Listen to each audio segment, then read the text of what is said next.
Hey YouTube, Neosolid22 back again with another pickup video. I have some super epic stuff in this video, and I am really not exaggerating when I say that, to be honest. And you're going to say, as I show some of this stuff, that that's not epic, but there are two particular pickups that are super epic. In fact, I'm going to have to cut at some point in this video and take you to a completely different room in my house to show you one of these pickups. That might give it away, but nonetheless, it's pretty awesome. I'm super excited to get it. So, without further ado, and as you can tell, I've got a helper in here. He's trying to show you stuff. But let's start. The St. Louis Retro Gamers had another meetup. And in this meetup, I did pick up a few things. I didn't have a ton of money because of some stuff I'd bought before the meetup. So I didn't buy a ton of stuff. But let's go ahead and start out from my buddy Anthony Martinez, 8-Bit Goomba on YouTube. Check him out. He hadn't released any content lately, but he has a large backlog of content you can check out. I'll link him below if I remember after I shoot this video. But from him, I picked up an Activision plug-and-play. I really like the design of these. These are, of course, made by Jakks Pacific. But really cool. $2. He actually priced this stuff for the meetup, which is hilarious. But he gave me this for $2. So I got that. Also bought a World of Nintendo Yoshi figure that my son really wanted for me. He only charged me $1 for that because my son wanted it.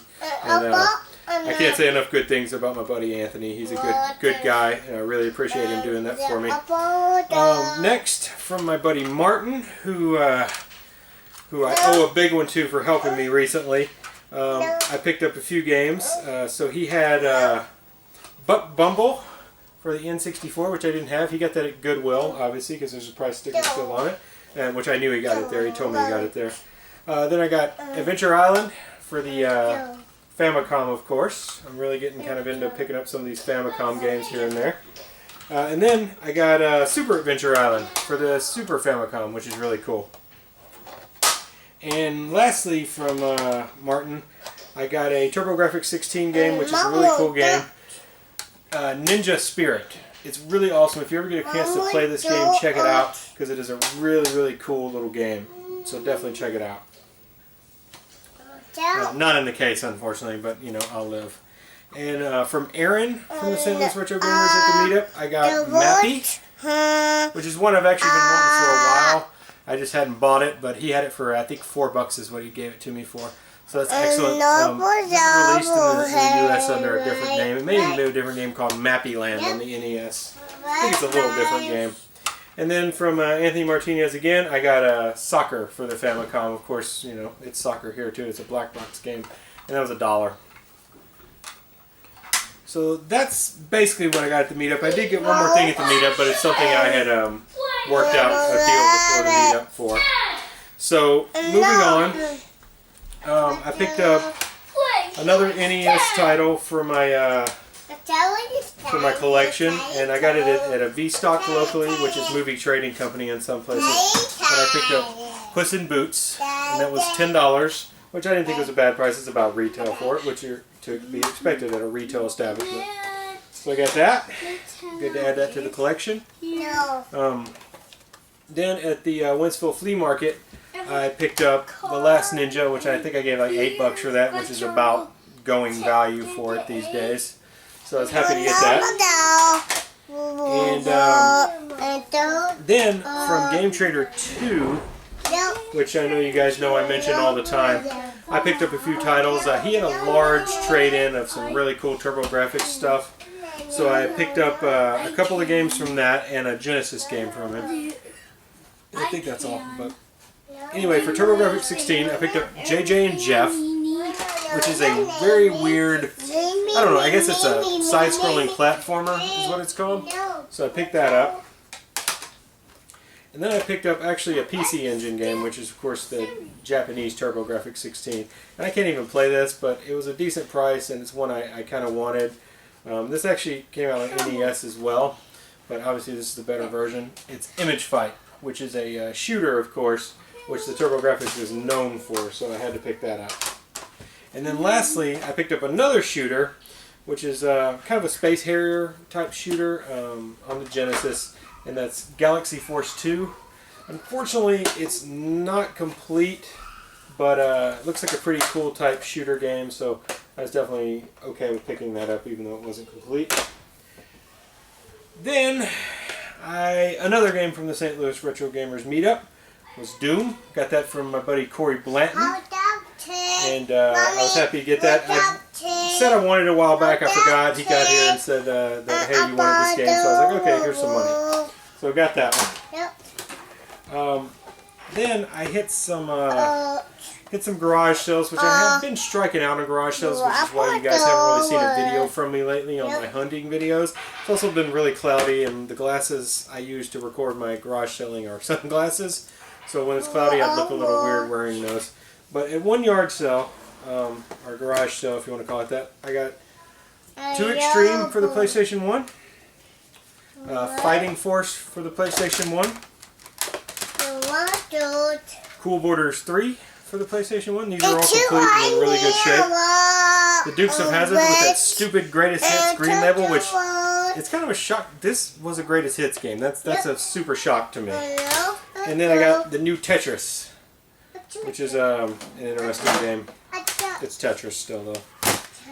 And then for PlayStation 2, I got 24 the game, which is kind of a weird game.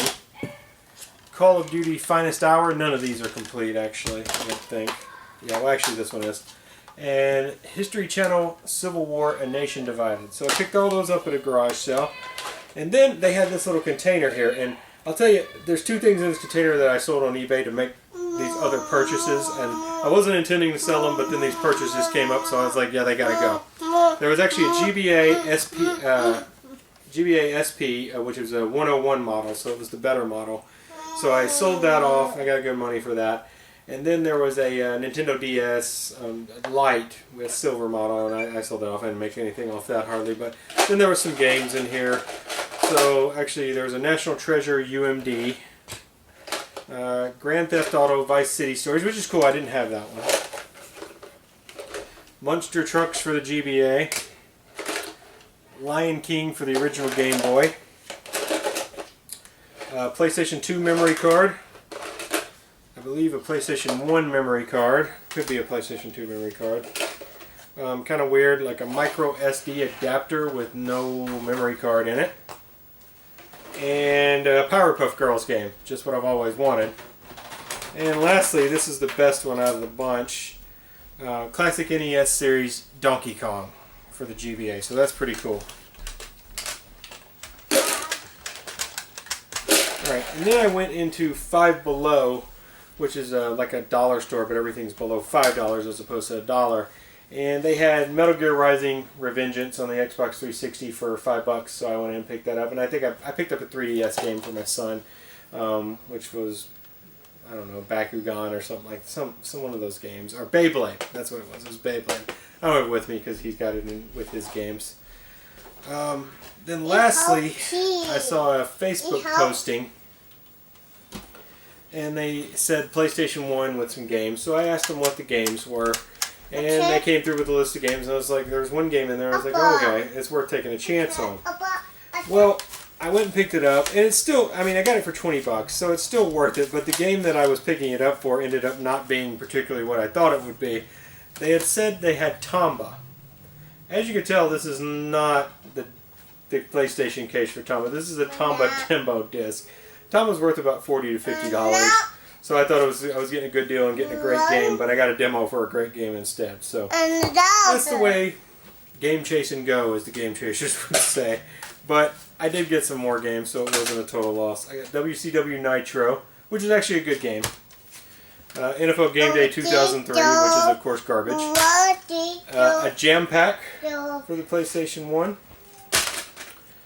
Driver 2, which is a great game. I don't know if anybody ever played it, but Driver 2 is very good. This is my favorite of the bunch, of course. Detective Barbary Mystery Cruise. Spec Ops Stealth Patrol. I got some weird like DVDs, like Super Mario Bros. Super Show, Sabrina the Teenage Witch DVD, Liberty Kids, and a weird Kellogg's DVD. I don't know what that is. The Game of Life, which is just an empty case actually. NASCAR Thunder 2002. This says GTA 2 on it, but when I open it up, it's actually the first GTA for the PlayStation 1, which is cool. Oh, no, actually it is GTA 2. I read it wrong. The 2's are real big on the disc. But the manual is weird, so I don't think the cover of the manual is still on there. Nonetheless, this is probably the best one out of the bunch, and it's missing the back cover, but it's Gex 3. ATV Quad Power Racing. An interactive sampler CD Volume 8 for the PlayStation 1. And a really great game, Jet Moto 2.